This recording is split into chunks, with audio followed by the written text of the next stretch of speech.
নমস্কার বন্ধুরা, আরএস গল্প কথায় আপনাদের সবাইকে স্বাগত। আশা করি আপনারা সবাই সুস্থ আছেন। বন্ধুরা, আপনারা শুনছিলেন শ্রী বিভূতিভূষণ বন্দ্যোপাধ্যায়ের লেখা একটি বিখ্যাত উপন্যাস অপরাজিত, আজকের 10ম পর্ব।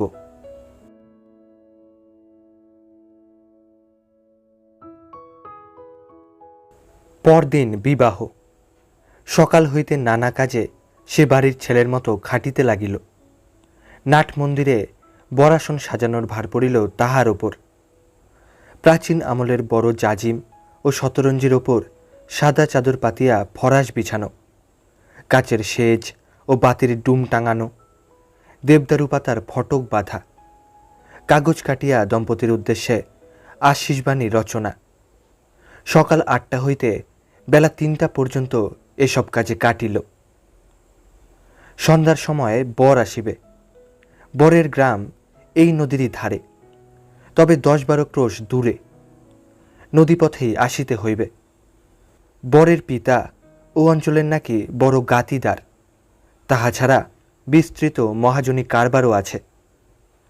বরের নৌকা আসিতে একটু বিলম্ব হইতে পারে। প্রথম লগ্নে বিবাহ যদি না হয়, রাত্রি 10টার লগ্ন বাদ যাইবে না। ব্যাপার বুঝিয়া অপু বলিল, রাত তো আজ জাগতেই হবে দেখছি, আমি এখন একটু ঘুমিয়ে নিই ভাই, বর এলে আমাকে ডেকে তুলো এখন। প্রণব তাহাকে তেতলার চিলে কোঠার ঘরে লইয়া গিয়া বলিল, এখানে হইচই কম, এখানে ঘুম হবে এখন, আমি ঘন্টা 2 পরে ডাকব। ঘরটা ছোট, কিন্তু খুব হাওয়া। দিনের শ্রান্তিতে সে শুইতে না শুইতে ঘুমাইয়া পড়িল। কতক্ষণ পরে সে ঠিক জানে না, কাহাদের ডাকাডাকিতে তাহার ঘুম ভাঙিয়া গেল। সে তাড়াতাড়ি উঠিয়া চোখ মুছিতে মুছিতে বলিল, বর এসেছে বুঝি? রাত অনেক হয়েছে তো। কিন্তু প্রণবের মুখের দিকে চাহিয়া তাহার মনে হইল একটা কিছু যেন ঘটিয়াছে। সে বিস্ময়ের সুরে বলিল, কি কি প্রণব, কিছু হয়েছে নাকি? উত্তরের পরিবর্তে প্রণব তাহার বিছানার পাশে বসিয়া পড়িয়া কাতর মুখে তাহার দিকে চাহিল। পরে ছলছল চোখে তাহার হাত দুটি ধরিয়া বলিল, ভাই, আমাদের মান রক্ষার ভার তোমার হাতে আজ রাত্রে। অপর্ণাকে এখনই তোমায় বিয়ে করতে হবে, আর সময় বেশি নেই, রাত খুব অল্প আছে, আমাদের মান রাখো ভাই। আকাশ হইতে পড়িলেও অপু এত অবাক হইত না। প্রণব বলে কি? প্রণবের মাথা খারাপ হইয়া গেল নাকি? নাকি সে ঘুমের মধ্যে স্বপ্ন দেখিতেছে? এই সময়ে দুজন গ্রামের লোকও ঘরে ঢুকিলেন। একজন বলিলেন, আপনার সঙ্গে যদিও আমার পরিচয় হয়নি, তবুও আপনার কথা সব পুলুর মুখে শুনেছি। এদের আজ বড় বিপদ, সব বলছি আপনাকে, আপনি না বাঁচালে আর উপায় নেই। ততক্ষণ অপু ঘুমের ঘোরটা অনেকখানি কাটাইয়া উঠিয়াছে। সে না বুঝিতে পারার দৃষ্টিতে একবার প্রণবের, একবার লোক দুইটির মুখের দিকে চাহিতে লাগিল। ব্যাপারখানা কি? ব্যাপার অনেক। সন্ধ্যার ঘণ্টাখানেক পর বরপক্ষের নৌকা আসিয়া ঘাটে লাগে।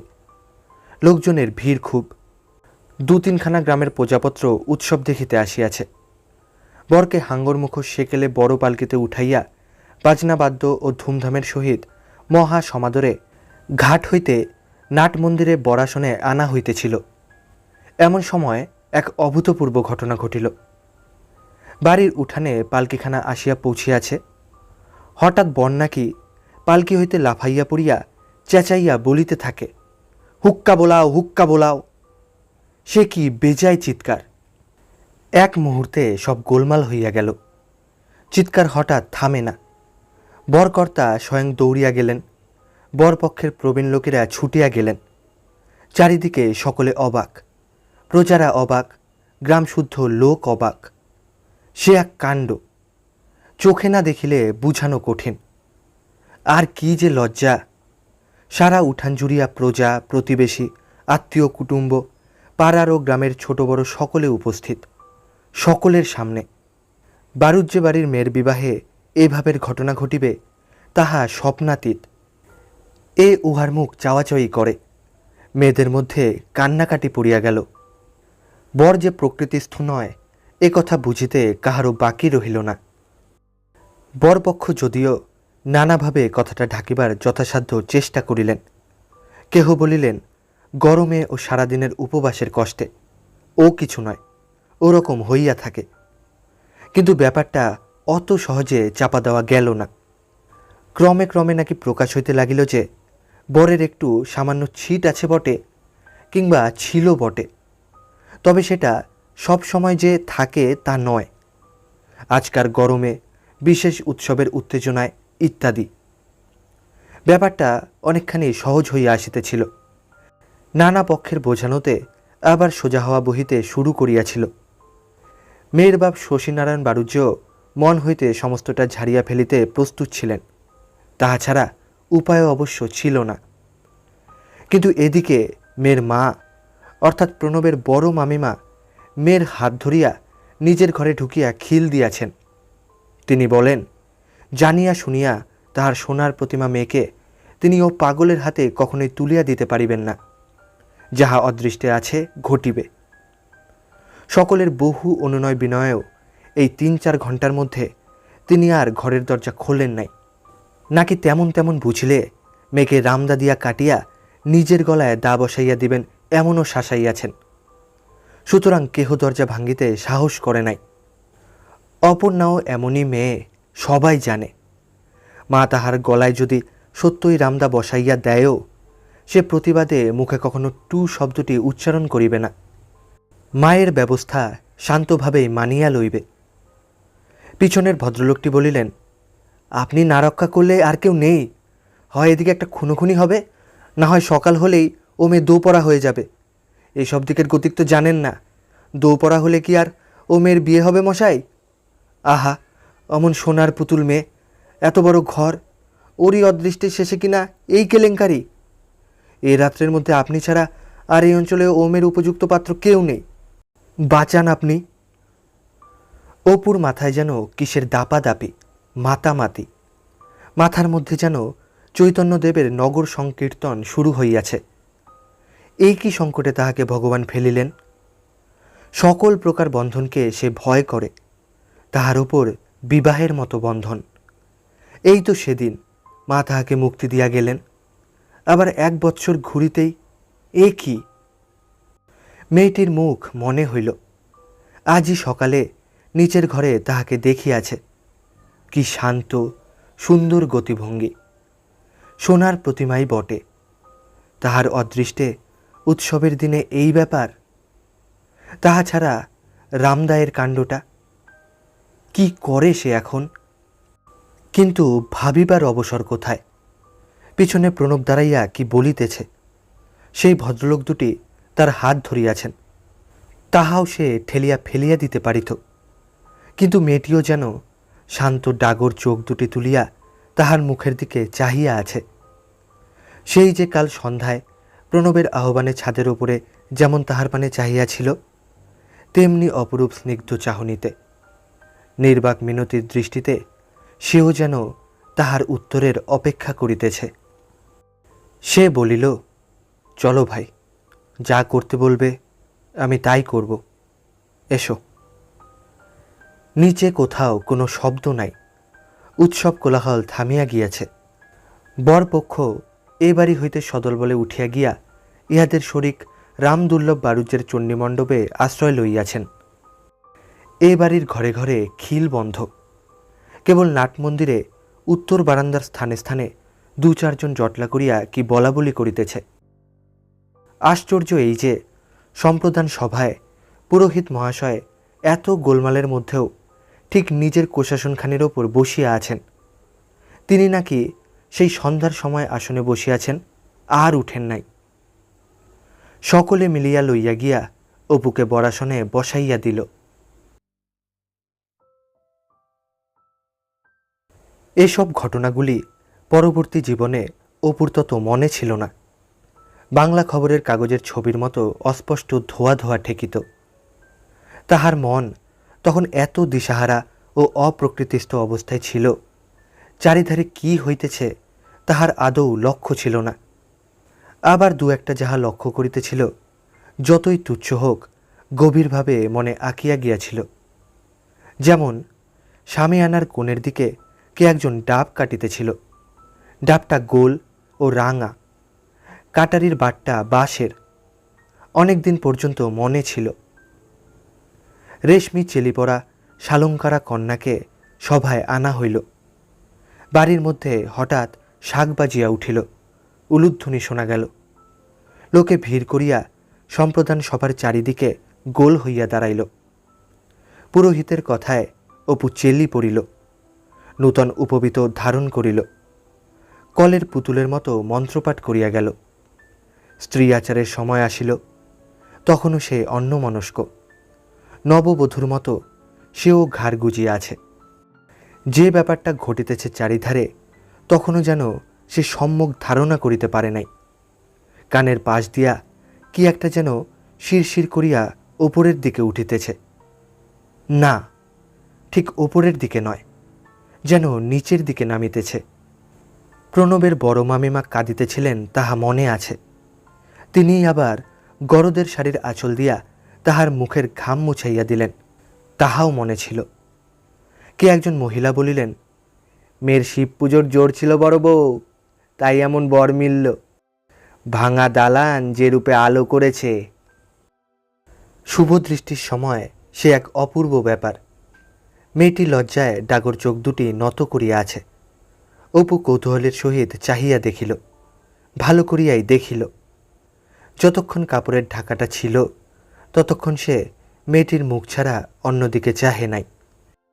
চিবুকের গঠনভঙ্গিটি এক চমক দেখিয়াই সুঠাম ও সুন্দর মনে হইল। প্রতিমার মতো রূপই বটে। চূর্ণ অলোকের দু এক গাছা কানের আশেপাশে পড়িয়াছে। হিঙ্গুল রঙের ললাটে ও কপলে বিন্দু বিন্দু ঘাম।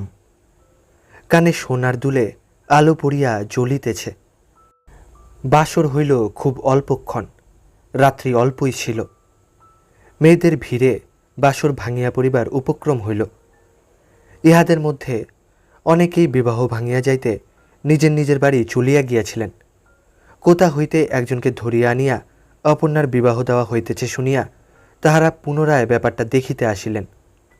এক রাত্রে এত মজা এই অঞ্চলের অধিবাসীর ভাগ্যে কখনো জোটে নাই। কিন্তু পথ হইতে ধরিয়া আনিয়া বরকে দেখিয়া সকলে এক বাক্যে স্বীকার করিলেন, এইবার অপর্ণার উপযুক্ত বর হইয়াছে বটে। প্রণবের বড় মামিমা তেজস্বিনী মহিলা। তিনি বাকিয়া না বসিলে বোধ হয় ওই বায়ুরোগগ্রস্ত পাত্রটির সহিতে আজ তাহার মেয়ের বিবাহ হইয়া যাইত নিশ্চয়ই।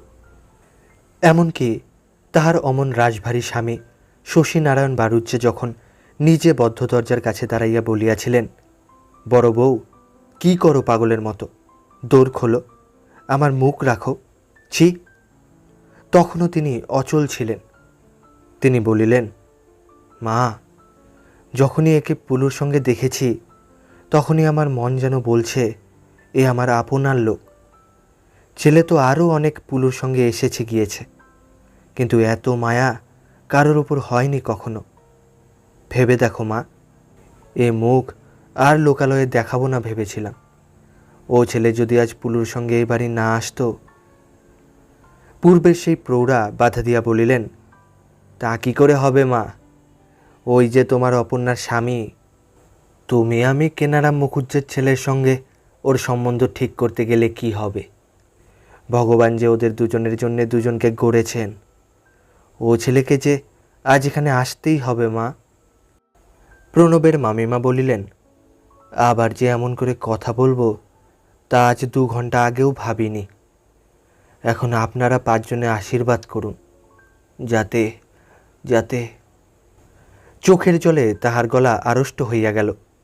উপস্থিত কাহারও চোখ শুষ্ক ছিল না।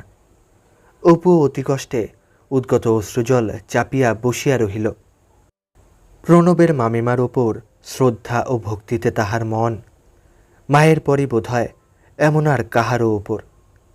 কেবল আর একজন আছেন, মেজ বৌরানী, লীলার মা। তাছাড়া মায়ের ওপর তাহার মনোভাব শ্রদ্ধা বা ভক্তির ভাব নয়, তাহা আরও অনেক ঘনিষ্ঠ, অনেক গভীর, অনেক আপন। 32 নারীর বাঁধনের সঙ্গে সেখানে যেন যোগ। সেসব কথা বুঝাইয়া বলা যায় না। যাক সে কথা। বিশ্বাসঘাতক প্রণব কোথা হইতে আসিয়া সকলকে জানাইয়া দিল যে নূতন জামাই খুব ভালো গাহিতে পারে। অপর্ণার মা তখনই বাসর হইতে চলিয়া গেলেন। বালিকা ও তরুণীর দল একে চায় তো আর এ পায়। এদিকে অপু ঘামিয়া রাঙা হইয়া উঠিয়াছে। না সে পারে ভালো করিয়া কাহারো দিকে চাহিতে, না মুখ দিয়া বাহির হয় না কোনো কথা। নিতান্ত পীড়াপিড়িতে একটা রবিবাবুর গান গাহিল, তারপর আর কেহ ছাড়িতে চায় না, সুতরাং আর একটা। মেয়েরাও গাহিলেন। একটি বধূর কণ্ঠস্বর ভারী সুমিষ্ট। প্রৌঢ়া ঠান দিয়ে নববধূর গা ঠেলিয়া দিয়া বলিলেন, ওরে ও নাতনি, তোর বর ভেবেছে ও বাঙাল দেশে এসে নিজেই গান গেয়ে আসর মাতিয়ে দেবে। শুনিয়ে দে না তোর গলা, জারি জুড়ি একবার দে না ভেঙে। অপু মনে মনে ভাবে, কার বর? সে আবার কার বর? এই সুসজ্জিতা সুন্দরী নতমুখী মেয়েটি তাহার পাশে বসিয়া। এ তার কে হয়? স্ত্রী, তাহারই স্ত্রী। পরদিন সকালে পূর্বতন বরপক্ষের সহিত তুমুল কাণ্ড বাঁধিল। উভয় পক্ষে বিস্তর তর্ক, ঝগড়া, সাপাসাপি। মামলার ভয় প্রদর্শনের পর কেনারাম মুখুজ্জে দলবলসহ নৌকা করিয়া স্বগ্রামের দিকে যাত্রা করিলেন। প্রণব বড় মামাকে বলিল, ওসব বড় লোকের মুখ্যু জড়ভরত ছেলের চেয়ে আমি যে অপূর্বকে কত বড় মনে করি।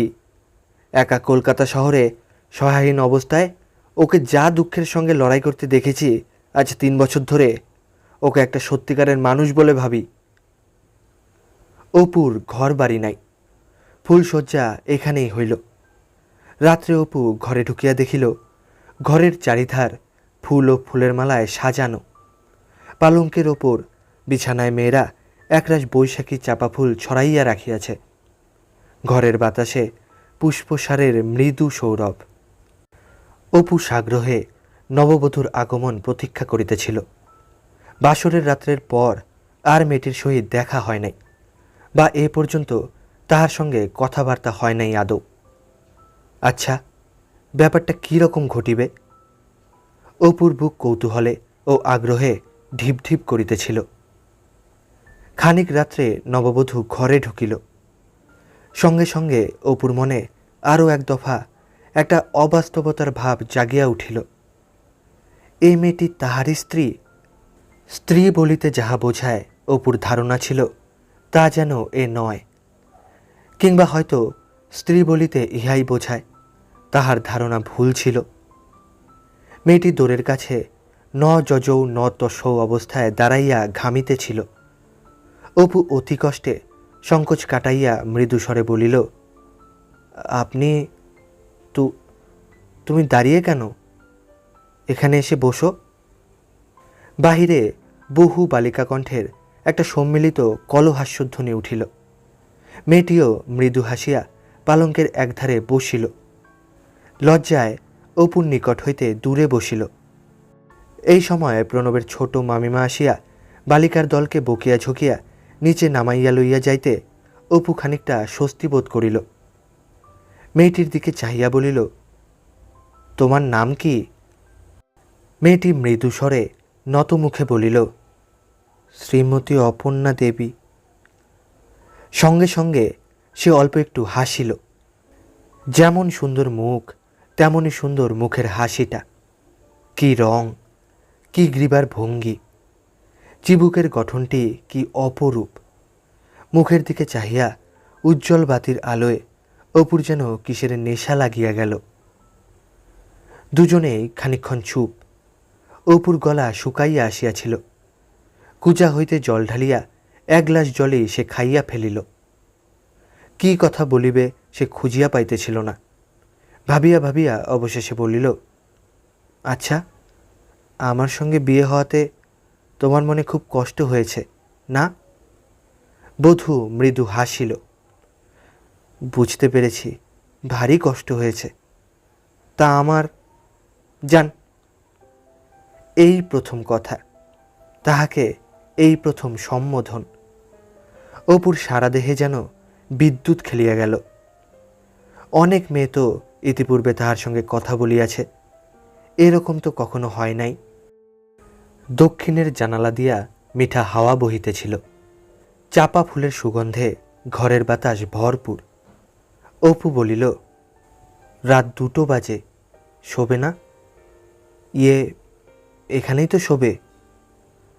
মা ও দিদির সঙ্গে ভিন্ন কখনো অন্য কোনো মেয়ের সঙ্গে এক বিছানায় সে শোয় নাই। একা এক ঘরে এত বড় অনাত্মীয় নিঃসম্পর্কীয় মেয়ের পাশে এক বিছানায় শোয়া, সেটা কি ভালো দেখাইবে? কেমন যেন বাধো বাধো ঠেকিতেছিল। একবার তাহার হাতখানা মেয়েটির গায়ে অসাবধানবশত ঠেকিয়া গেল, সঙ্গে সঙ্গে সারা গা শিহরিয়া উঠিল। কৌতূহলে ও ব্যাপারের অভিনবতায় তাহার শরীরের রক্ত যেন টকবক করিয়া ফুটিতেছিল।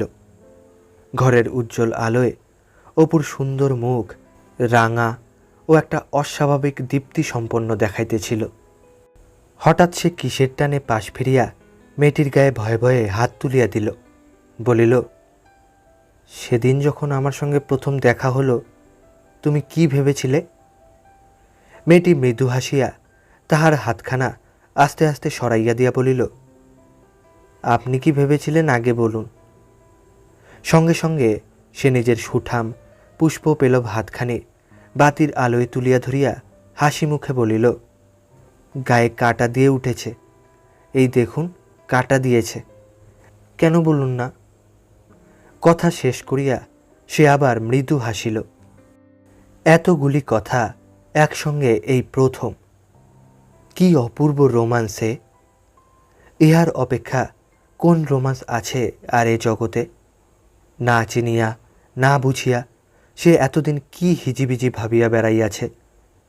জীবনের জগতের সঙ্গে এ কি অপূর্ব ঘনিষ্ঠ পরিচয়! তাহার মাথার মধ্যে কেমন যেন করিতেছে। মদ খাইলে বোধহয় এরকম নেশা হয়। ঘরের মধ্যে যেন আর থাকা যায় না, বেজায় গরম। সে বলিল, একটু বাইরের ছাদে বেরিয়ে আসি, খুব গরম না? আসছি এখুনি। বৈশাখের জ্যোৎস্না রাত্রি। রাত্রি বেশি হইলেও বাড়ির লোক এখনো ঘুমায় নাই। বৌভাতকাল এখানে হইবে। নিচে তাহারই উদ্যোগ আয়োজন চলিতেছে। দালানের পাশে বড় রোয়াকে ঝেরা কচুর শাক কুটিতেছে। রান্নার কোঠার পিছনে নতুন খড়ের চালা বাঁধা হইয়াছে, সেখানে এত রাত্রে পান্তুয়া ভিয়ানো হইতেছে। সে ছাদের আলিশার ধারে দাঁড়াইয়া দেখিল, ছাদে কেহ নাই। দূরের নদীর দিক হইতে একটা ঝিরঝিরে হাওয়া বহিতেছে। দুদিন যে কি ঘটিয়াছে তাহা যেন সে ভালো করিয়া বুঝিতেই পারে নাই, আজ বুঝিয়াছে। কয়েকদিন পূর্বেও সে ছিল সহায় শূন্য, বন্ধু শূন্য, গৃহশূন্য, আত্মীয় শূন্য জগতে সম্পূর্ণ একাকী। মুখের দিকে চাহিবার ছিল না কেহই। কিন্তু আজ তো তাহা নয়। আজ ওই মেয়েটি যে কোথা হইতে আসিয়া পাশে দাঁড়াইয়াছে, মনে হইতেছে যেন ও জীবনের পরম বন্ধু। মায়ের সময় কোথায়? মায়ের যে বড় স্বাদ ছিল। মনসাপতার বাড়িতে শুইয়া শুইয়া কত রাত্রে সেসব কত স্বাদ, কত আশার গল্প। মায়ের সোনার দেহ কোদলা তীরের শ্মশানে চিতাগ্নিতে পুরিবার রাত্রি হইতে সে আশা আকাঙ্ক্ষার তো সমাধি হইয়াছিল। মাকে বাদ দিয়া জীবনের কোন উৎসব? অপু আকুল চোখের জলে চারিদিকে ঝাপসা হইয়া আসিল। বৈশাখী শুক্লা দ্বাদশী রাত্রির জ্যোৎস্না যেন তাহার পরলোকগত দুঃখিনী মায়ের আশীর্বাদের মতো তাহার বিভ্রান্ত হৃদয়কে স্পর্শ করিয়া সরল শুভ্র মহিমায় স্বর্গ হইতে ঝরিয়া পড়িতেছে।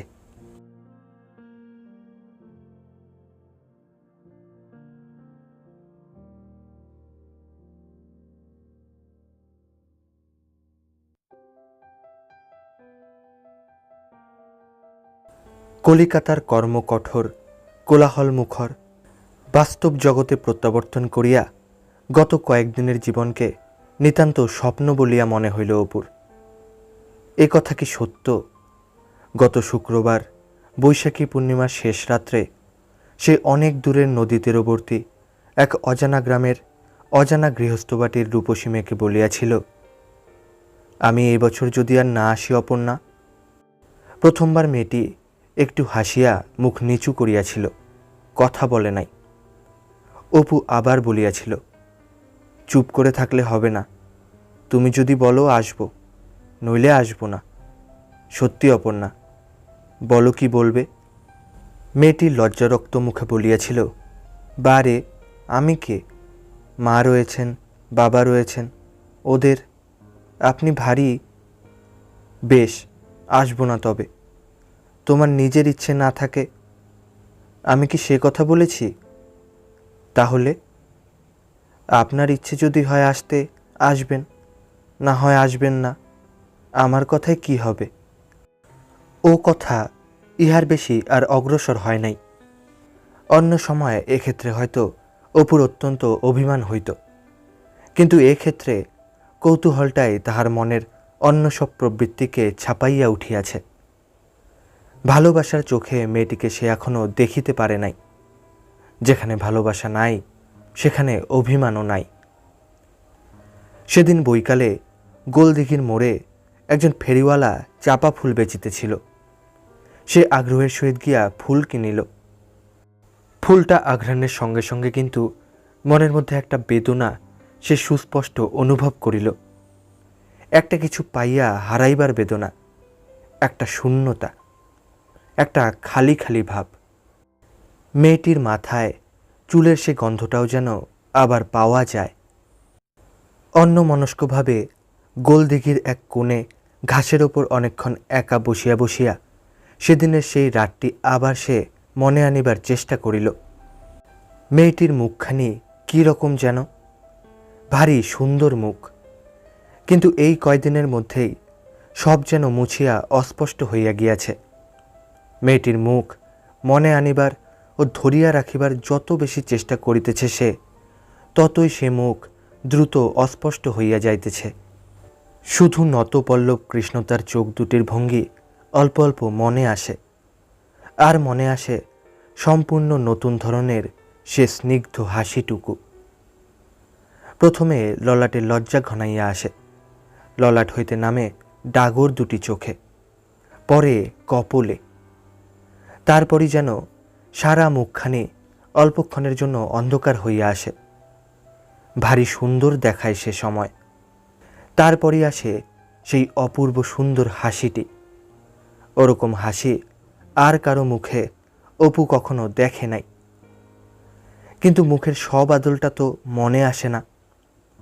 সেটা মনে আনিবার জন্য সে ঘাসের ওপর শুইয়া অনেকক্ষণ ভাবিল, অনেকক্ষণ প্রাণপণে চেষ্টা করিয়া দেখিল, না, কিছুতেই মনে আসে না। কিংবা হয়তো আসে অতি অল্পক্ষণের জন্য, আবার তখনই অস্পষ্ট হইয়া যায়। অপর্ণা, কেমন নামটি! জ্যৈষ্ঠ মাসের মাঝামাঝি প্রণব কলিকাতায় আসিল। বিবাহের পর এই তাহার সঙ্গে প্রথম দেখা। সে আসিয়া গল্প করিল। অপর্ণার মা বলিয়াছেন, তাহার কোন পুণ্যে এরকম তরুণ দেবতার মতো রূপবান জামাই পাইয়াছেন জানেন না। তাহার কেহ কোথাও নাই শুনিয়া চোখের জল রাখিতে পারেন নাই। অপু খুশি হইল, হাসিয়া বলিল, তবুও তো একটা ভালো জামা গায়ে দিতে পারলাম না, সাদা পাঞ্জাবি গায়ে বিয়ে হলো। দূর, না খেয়ে দিয়ে একটা সিল্কের জামা করালুম, সেটা গেল ছিঁড়ে ছুটে। তখন তুমি এলে তোমার মামার বাড়িতে নিয়ে যেতে, তার আগে আসতে পারলে না।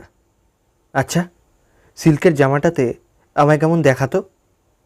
ওহ, সাক্ষাৎ অ্যাপোলো বেলভেডিয়ার।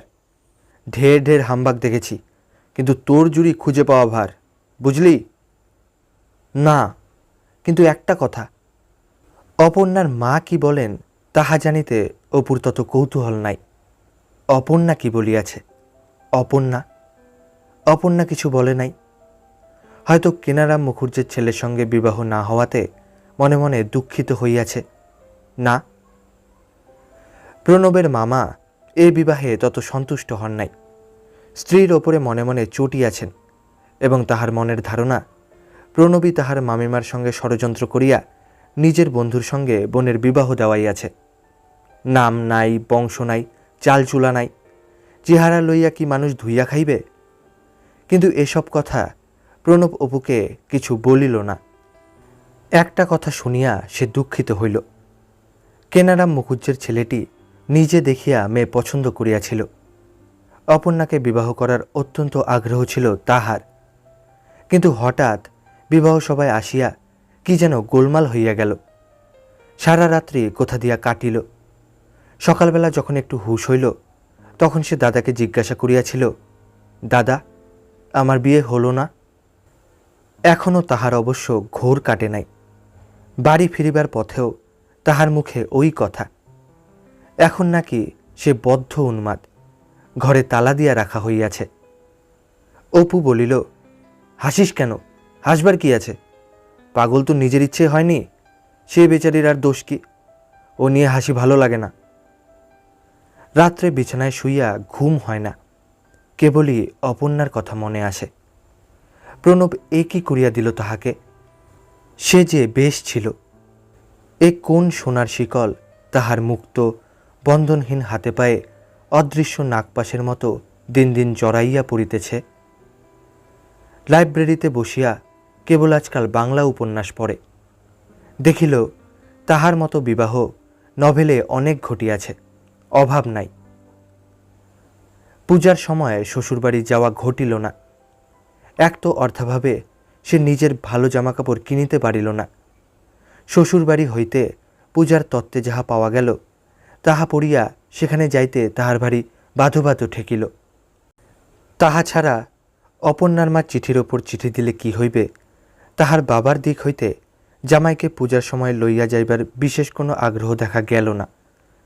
বরং তাহার নিকট হইতে উপদেশপূর্ণ পত্র পাওয়া গেল যে একটা ভালো চাকুরি বাকুরি যেন সে শীঘ্র দেখিয়া লয়।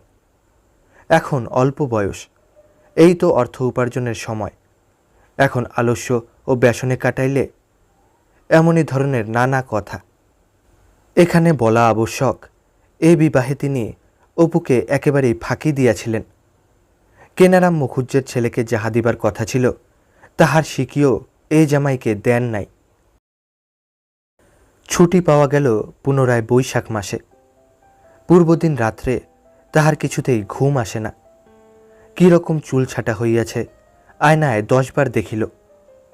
ওই সাদা পাঞ্জাবিতে তাহাকে ভালো মানায় না এই তসরের কোটটাতে?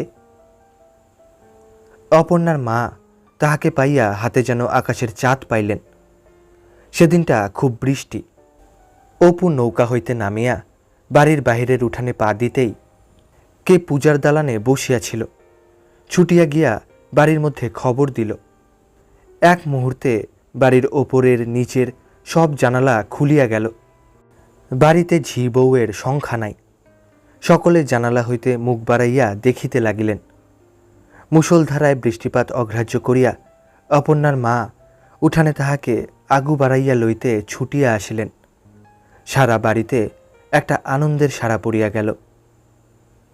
ফুলশয্যার সেই ঘরে সেই পালঙ্কেই রাত্রে শুইয়া সে অপর্ণার প্রতীক্ষায় রহিল। 1 বৎসরে অপর্ণার এ কি পরিবর্তন! তখন ছিল বালিকা, এখন ইহাকে দেখিলে যেন আর চেনা যায় না। লীলার মতো চোখ ঝলসানো সৌন্দর্য ইহার নাই বটে, কিন্তু অপর্ণার যাহা আছে তাহা উহাদের কাহারও নাই। অপুর মনে হইল 2-1খানা প্রাচীন পটে আঁকা তরুণী দেবী মূর্তির, কি দশমহাবিদ্যার ষোড়শী মূর্তির মুখে এ ধরনের অনুপম মহিমাময় স্নিগ্ধ সৌন্দর্য সে দেখিয়াছে। একটু সেকেলে, একটু প্রাচীন ধরনের সৌন্দর্য, সুতরাং দুষ্প্রাপ্য। যেন মনে হয় এ খাঁটি বাংলার জিনিস। দূর পল্লী প্রান্তরের নদী তীরের সকল শ্যামলতা, সকল সরসতা, পথি প্রান্তে বনফুলের সকল সরলতা ছানিয়া এ মুখ গড়া। শতাব্দীর পর শতাব্দী ধরিয়া বাংলার পল্লীর চ্যুত বকুল বিথির ছায়ায় ছায়ায় কত অপরাহ্নে নদীঘাটের যাওয়া আসার পথে এই উজ্জ্বল শ্যামবর্ণা রূপসী তরুণী বধূদের লক্ষ্মীর মতো আলতারাঙা পদচিহ্ন কতবার পড়িয়াছে, মুছিয়াছে, আবার পড়িয়াছে। ইহাদেরই স্নেহপ্রেমের দুঃখ সুখের কাহিনী বেহুলা লক্ষিন্দরের গানে ফুল্লরার 12 মাসায়, সুবচনের ব্রত কথায়, বাংলার বৈষ্ণব কবিদের রাধিকার রূপ বর্ণনায়, পাড়াগাঁয়ের ছড়ায়, উপকথায়, সুয়োরানী দৌরানীর গল্পে। অপু বলিল, তোমার সঙ্গে কিন্তু আরই, সারা বছরে একখানা চিঠি দিলে না কেন? অপর্ণা সলজ্জ মৃদু একটু হাসিয়া চুপ করিয়া রহিল। তারপর একবার ডাগর চোখ দুটি তুলিয়া স্বামীর দিকে চাহিয়া চাহিয়া দেখিল। খুব মৃদু স্বরে মুখে হাসি টিপিয়া বলিল, আর আমার বুঝি রাগ হতে নেই? অপু দেখিল এতদিন কলিকাতায় সে জারুল কাঠের তক্তপোষে শুইয়া অপর্ণার যে মুখ ভাবিত, আসল মুখ একেবারেই তাহা নহে। ঠিক এই অনুপম মুখে সে দেখিয়াছিল বটে ফুলশয্যার রাত্রে। এমন ভুলও হয়? পুজোর সময় আসিনি তাই তুমি ভাবতে কি না? ওসব মুখের কথা, ছাই ভাবতে। না গো না, মা বললেন তুমি আসবে ষষ্ঠীর দিন। ষষ্ঠী গেল, পুজো গেল, তখনও মা বললেন তুমি একাদশীর পর আসবে। আমি। অপর্ণা হঠাৎ থামিয়া গেল, অল্প একটু চাহিয়া চোখ নিচু করিল। অপু আগ্রহের সুরে বলিল, তুমি কি বললে না? অপর্ণা বলিল, আমি জানি নে, বলবো না। অপু বলিল, আমি জানি আমার সঙ্গে বিয়ে হওয়াতে তুমি মনে মনে। অপর্ণা স্নেহপূর্ণ তিরস্কারের সুরে ঘাড় বাঁকাইয়া বলিল, আবার ওই কথা, ওসব কথা বলতে আছে? ছি, বলো না। তা কই, তুমি খুশি হয়েছ এ কথা তো তোমার মুখে শুনিনি অপর্ণা। অপর্ণা হাসি মুখে বলিল, তারপর কতদিন তোমার সঙ্গে আমার দেখা হয়েছে গো শুনি? সেই 8 বছর বসেক আর এ বসেক। আচ্ছা বেশ, এখন তো দেখা হলো, এখন আমার কথার উত্তর দাও। অপর্ণা কি একটা হঠাৎ মনে পড়িবার ভঙ্গিতে তাহার দিকে চাহিয়া আগ্রহের সুরে বলিল, তুমি নাকি যুদ্ধে যাচ্ছিলে, পুলুদা বলছিল, সত্যি? যাইনি, এবার ভাবছি যাব, এখান থেকে গিয়েই যাব। অপর্ণা ফিক করিয়া হাসিয়া বলিল, আচ্ছা থাক গো, আর রাগ করতে হবে না। আচ্ছা তোমার কথার কি উত্তর দেব বলো তো? ওসব আমি মুখে বলতে পারবো না। আচ্ছা, যুদ্ধ কাদের মধ্যে বেঁধেছে জানো? ইংরেজদের সঙ্গে আর জার্মানির সঙ্গে। আমাদের বাড়িতে বাংলা কাগজ আসে, আমি পড়ি যে। অপর্ণা রূপার ডিবাতে পান আনিয়াছিল, খুলিয়া বলিল, পান খাবে না? বাহিরে এক পশলা বৃষ্টি হইয়া গেল, এতটুকু গরম নাই। ঠান্ডা রাতটির ভিজা মাটির সুগন্ধে ঝিরঝিরে দক্ষিণ হাওয়া ভরপুর। একটু পরে সুন্দর জ্যোৎস্না উঠিল। অপু বলিল, আচ্ছা অপর্ণা, চাপা ফুল পাওয়া যায় তো কাউকে কাল বলো না, বিছানায় রেখে দেবে। আছে চাপা গাছ কোথাও? আমাদের বাগানেই আছে। আমি একথা কাউকে বলতে পারবো না, কিন্তু তুমি বলো কাল সকালে ওই নৃপেনকে, কি অনাদিকে, কি আমার ছোট বোনকে বলো। আচ্ছা কেন বলো তো চাপা ফুলের কথা তুললাম? অপর্ণা সলজ্জ হাসিল। অপুর বুঝিতে দেরি হইল না যে অপর্ণা তাহার মনের কথা ঠিক ধরিয়াছে। তাহার হাসিবার ভঙ্গিতে অপু একথা বুঝিল। বেশ বুদ্ধিমতী তো অপর্ণা। সে বলিল, হ্যাঁ, একটা কথা অপর্ণা, তোমাকে একবার কিন্তু নিয়ে যাব দেশে, যাবে তো? অপর্ণা বলিল, মাকে বলো, আমার কথায় তো হবে না। তুমি রাজি কিনা বলো আগে, সেখানে কিন্তু কষ্ট হবে। অপু একবার ভাবিল সত্য কথাটা খুলিয়া বলে, কিন্তু সেই পুরাতন গর্ব ও বাহাদুরির ঝোঁক বলিল, অবশ্যই একদিন আমাদেরও সবই ছিল, যেখানে থাকতুম, আমার পৈতৃক দেশ। এখন তো দোতলা মস্ত বাড়ি, মানে সবই, তবে শরিকানি মামলা, আর মানে ম্যালেরিয়ায়, বুঝলে না? এখন যেখানে থাকি সেখানে 2খানা চালাঘর, তাও মা মারা যাওয়ার পর আর সেখানে যাইনি। তোমাদের মতো ঝি চাকর নেই, নিজের হাতে সব করতে হবে, তা আগে থেকেই বলে রাখি। তুমি হলে জমিদারের মেয়ে।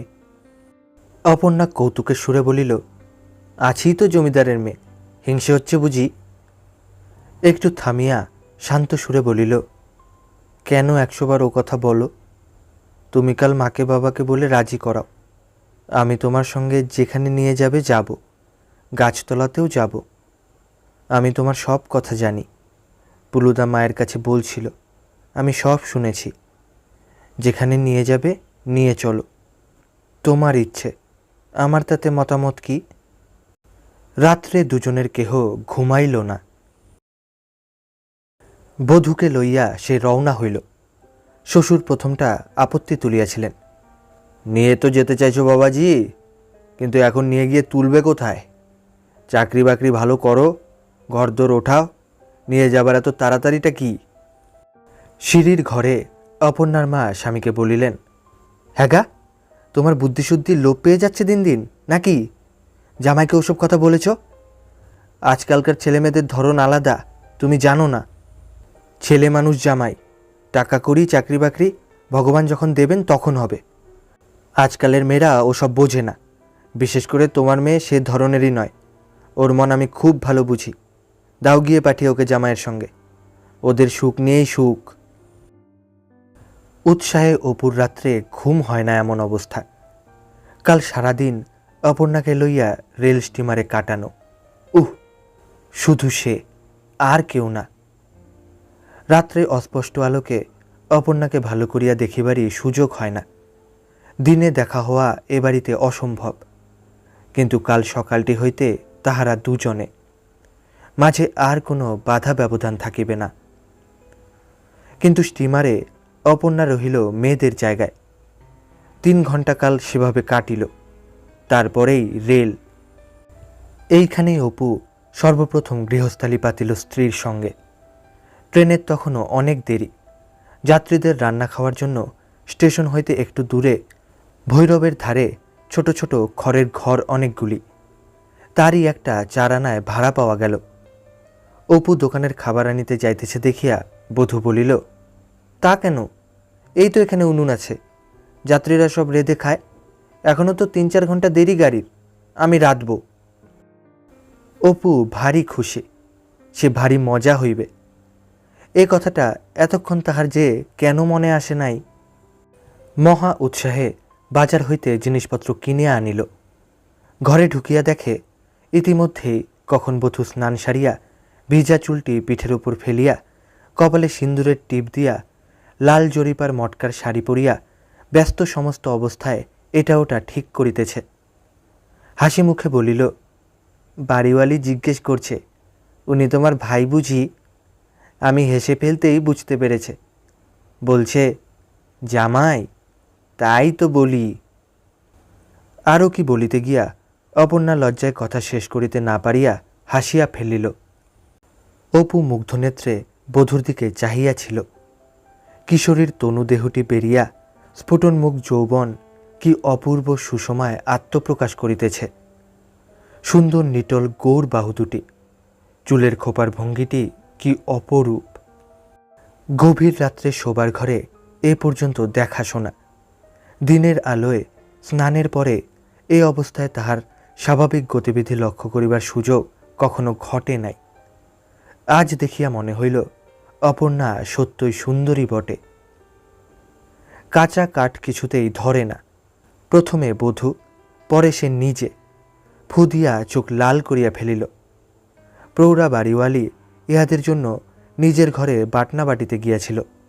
ফিরিয়া আসিয়া দুজনের দুর্দশা দেখিয়া বলিল, ওগো মেয়ে, সরো বাছা, জামাইকে যেতে বলো। তোমাদের কি ও কাজ মা? সরো, আমি দি ধরিয়ে। বধূ তাগিদ দিয়া অপুকে স্নানে পাঠাইল। নদী হইতে ফিরিয়া আসে দেখিল ইহার মধ্যে কখন বধূ বাড়িওয়ালিকে দিয়া বাজার হইতে রসগোল্লা ও ছানা আনাইয়াছে, রেকাবিতে পেঁপে কাটা, খাবার ও গ্লাসে লেবুর রস মিশানো চিনির শরবত। অপু হাসিয়া বলিল, ভারী গিন্নিপনা যে।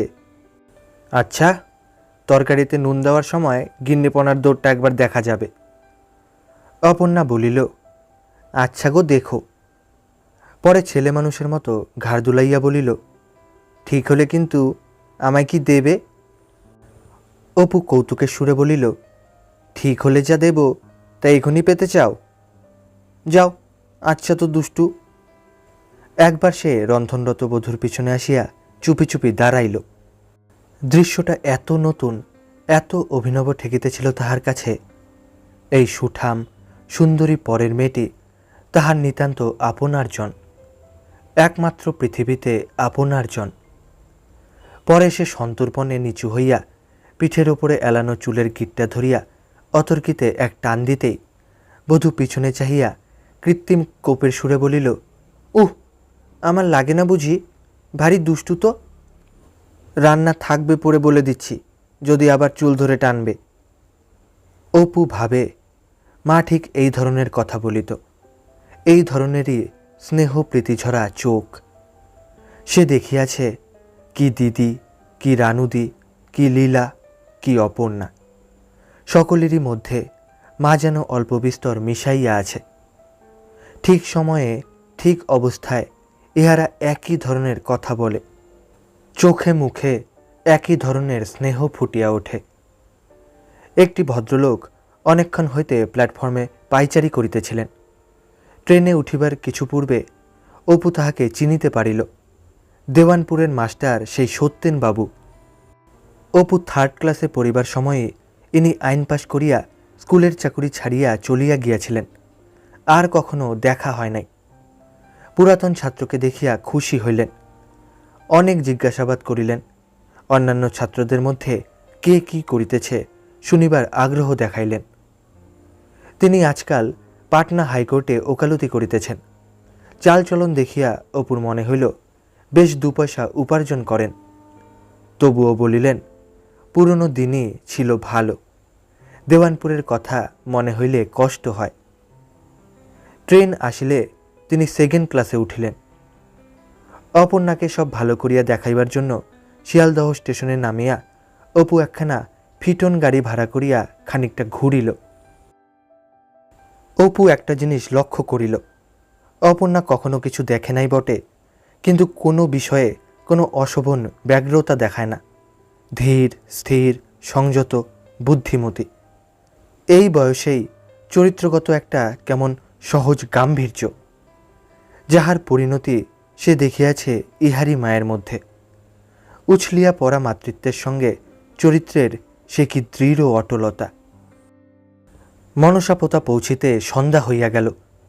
অপু বাড়িঘরের বিশেষ কিছু ঠিক করে নাই, কাহাকেও সংবাদ দেয় নাই, কিছু না। অথচ হঠাৎ স্ত্রীকে আনিয়া হাজির করিয়াছে। বিবাহের পর মাত্র একবার এখানে 2 দিনের জন্য আসিয়াছিল। বাড়িঘর অপরিষ্কার, রাত্রিবাসের অনুপযুক্ত। উঠানে ঢুকিয়া পেয়ারা গাছটার তলায় সন্ধ্যার অন্ধকারে বধূ দাঁড়াইয়া রহিল। অপু গরুর গাড়ি হইতে তোরঙ্গ ও কাঠের হাতবাক্সটা নামাইতে গেল। উঠানের পাশের জঙ্গলে নানা পতঙ্গ কুসর করিয়া ডাকিতেছে, ঝোপে ঝাপে জোনাকির ঝাপ ঝুলিতেছে। কেহ কোথাও নাই। কেহ তরুণ দম্পতিকে সাদরে বরণ ও অভ্যর্থনা করিয়া ঘরে তুলিয়া লইতে ছুটিয়া আসিল না। তাহারাই দুজনে টানাটানি করিয়া নিজেদের পেটরা তোরঙ্গ মাত্র দেশলাইয়ের কাঠির আলোর সাহায্যে ঘরের দাওয়ায় তুলিতে লাগিল। সে আজ কাহাকেও ইচ্ছা করিয়াই খবর দেয় নাই। ভাবিয়াছিল, মা যখন বরণ করে নিতে পারলেন না আমার বউকে, অত সাধ ছিল মার, তখন আর কাউকে বরণ করতে হবে না। ও অধিকার আর কাউকে বুঝি দেব। অপর্ণা জানিত তাহার স্বামী দরিদ্র, কিন্তু এরকম দরিদ্র তাহা সে ভাবে নাই। তাহাদের পাড়ার নাপিত বাড়ির মতো নিচু ছোট চালাঘর। দাওয়ার একধারে গরু বাছুর উঠিয়া ভাঙিয়া দিয়াছে। ছাঁচতলায় কাই বিচি ফুটিয়া বর্ষার জলে চারা বাহির হইয়াছে। এক স্থানে খড় উড়িয়া চালের বাখারি ঝুলিয়া পড়িয়াছে। বাড়ির চারিধারে কি পোকা একঘেয়ে ডাকিতেছে। এরকম ঘরে তাহাকে দিন কাটাইতে হইবে। অপর্ণার মন দমিয়া গেল। কি করিয়া থাকিবে সে এখানে? মায়ের কথা মনে হইল, খুড়িমাদের কথা মনে হইল, ছোট ভাই বিনুর কথা মনে হইল। কান্না ঠেলিয়া বাহিরে আসিতে চাইতেছিল। সে মরিয়া যাইবে এখানে থাকিলে। অপু খুঁজিয়া পাতিয়া একটা লণ্ঠন জ্বালিল। ঘরের মাটির মেঝেতে পোকায় খুঁড়িয়া মাটি জড়ো করিয়াছে। তক্তপোষের একটা পাশ ঝাড়িয়া তাহার উপর অপর্ণাকে বসাইল। সবে অপর্ণাকে অন্ধকার ঘরে বসাইয়া লণ্ঠনটা হাতে বাহিরে হাত বাক্সটা আনিতে গেল, অপর্ণার গা ছমছম করিয়া উঠিল অন্ধকারে। পরক্ষণেই অপু নিজের ভুল বুঝিয়া আলো হাতে ঘরে ঢুকিয়া বলিল, দেখো কাণ্ড, তোমাকে একা অন্ধকারে বসিয়ে রেখে, থাক লণ্ঠনটা এখানে। অপর্ণার কান্না আসিতেছিল। আধ ঘণ্টা পরে ঝাড়িয়া ঝুড়িয়া ঘরটা একরকম রাত্রি কাটানোর মতো দাঁড়াইল। কি খাওয়া যায় রাত্রে? রান্নাঘর ব্যবহারের উপযোগী নাই তো বটেই, তাছাড়া চাল ডাল কাঠ কিছুই নাই। অপর্ণা তরঙ্গ খুলিয়া একটা পুটুলি বার করিয়া বলিল, ভুলে গিয়েছিলাম তখন, মা নাড়ু দিয়েছিলেন এতে বেঁধে, অনেক আছে, এই খাও। অপু অপ্রতিভ হইয়া পড়িয়াছিল। সংসার কখনো করে নাই, এই নতুন, নিতান্ত আনারি। অপর্ণাকে এ অবস্থায় এখানে আনা ভালো হয় নাই, সে এতক্ষণে বুঝিয়াছে। অপ্রতিভের সুরে বলিল, রানাঘাট থেকে কিছু খাবার নিলেই হতো, তোমাকে একলা বসিয়ে রেখে যাই কি করে? নইলে ক্ষেত্র কাপালের বাড়ি থেকে চিড়ে আর দুধ যাব? অপর্ণা ঘাড় নাড়িয়া বারণ করিল।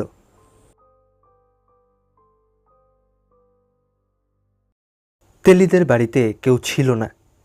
৩-৪ মাস হইল তাহারা কলিকাতায় আছে, বাড়ি তালা বন্ধ। নতুবা কাল রাত্রে ইহাদের কথাবার্তা শুনিয়া সে বাড়ির লোক আসিত। সকালে সংবাদ পাইয়া ও পাড়া হইতে নিরুপমা ছুটিয়া আসিল। অপু কৌতুকের সুরে বলিল, এসো এসো নিরু দিদি, এখন মা নেই, তোমরা কোথায় বরণ করে ঘরে তুলবে, দুধে আলতার পাথরে দাঁড় করাবে, তা না তুমি সকালে পান চিবুতে চিবুতে এলে, বেশ যা হোক। নিরুপমা অনুযোগ করিয়া বলিল, তুমি ভাই সেই 14 বছরে যেমন পাগলটি ছিলে, এখনও ঠিক সেই আছো। বউ নিয়ে আসছো তা একটা খবর না, কিছু না। কি করে জানবো তুমি এই অবস্থায় একজন ভদ্রলোকের মেয়েকে এই ভাঙা ঘরে হুপ করে এনে তুলবে? ছি ছি, দেখো তো কাণ্ডখানা। রাত্রে যে রইলে কি করে এখানে, সে কেবল তুমিই পারো। নিরুপমা গিনি দিয়া বউয়ের মুখ দেখিল। অপু বলিল, তোমাদের ভরসাতেই কিন্তু ওকে এখানে রেখে যাব নিরুদি, আমাকে সোমবার চাকরিতে যেতেই হবে। নিরুপমা বউ দেখিয়া খুব খুশি, বলিল, আমি আমাদের বাড়িতে নিয়ে গিয়ে রেখে দেব বউকে, এখানে থাকতে দেব না। অপু বলিল, তা হবে না, আমার মায়ের ভিটেতে সন্ধে দেবে কে তাহলে? রাত্রে তোমাদের ওখানে শোবার জন্য নিয়ে যেও। নিরুপমা তাতেই রাজি। 14 বছরের ছেলে যখন প্রথম চেলি পড়িয়া তাহাদের বাড়ি পূজা করিতে গিয়াছিল, তখন হইতে সে অপুকে সত্য সত্য স্নেহ করে, তাহার দিকে টানে। অপু ঘরবাড়ি ছাড়িয়া চলিয়া যাওয়ায় সে মনে মনে খুব দুঃখিত হইয়াছিল। মেয়েরা গতিকে বোঝে না, বাহিরকে বিশ্বাস করে না।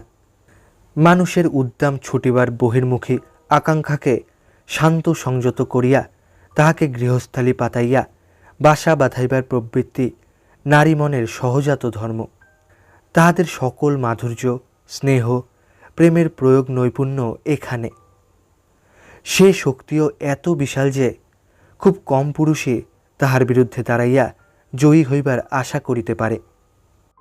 অপু বাড়ি ফিরিয়া নির্বাধাতে নিরুপমা স্বস্তির নিঃশ্বাস ফেলিল। কলিকাতায় ফিরিয়া অপুর আর কিছু ভালো লাগে না, কেবল শনিবারের অপেক্ষায় দিন গুনিতে থাকে। বন্ধু বান্ধবদের মধ্যে যাহারা নববিবাহিত, তাহাদের সঙ্গে কেবল বিবাহিত জীবনের গল্প করিতে ও শুনিতে ভালো লাগে। কোনো রকমে 1 সপ্তাহ কাটাইয়া শনিবার দিন সে বাড়ি গেল। অপর্ণার গৃহিণীপনায় সে মনে মনে আশ্চর্য না হইয়া পারিল না। এই 7-8 দিনের মধ্যেই অপর্ণা বাড়ির চেহারা একেবারে বদলাইয়া ফেলিয়াছে।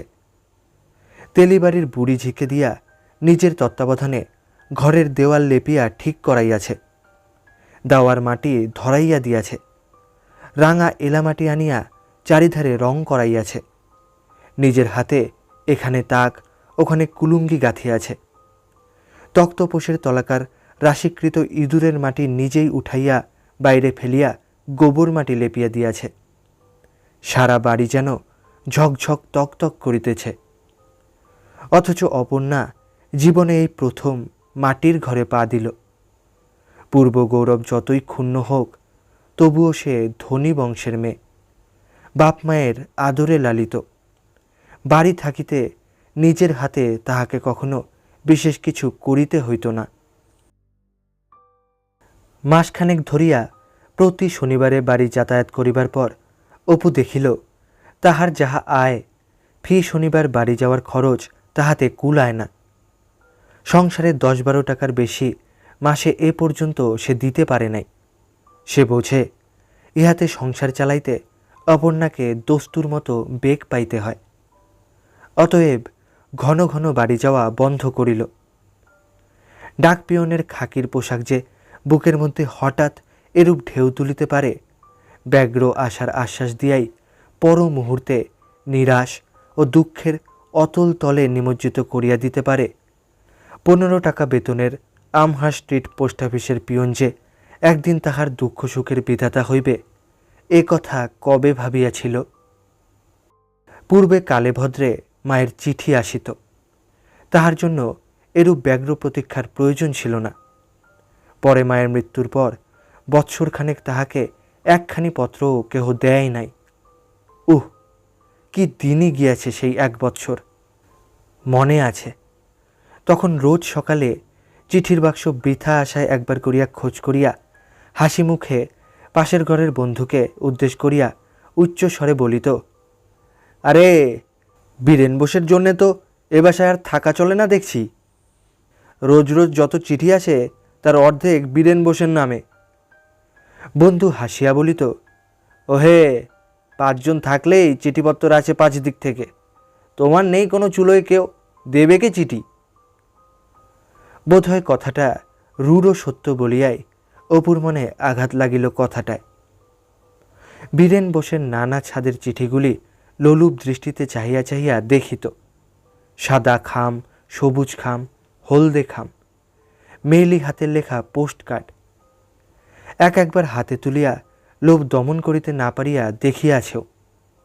ইতি তোমার দিদি, ইতি তোমার মা, আপনার স্নেহের ছোট বোন সুশি ইত্যাদি।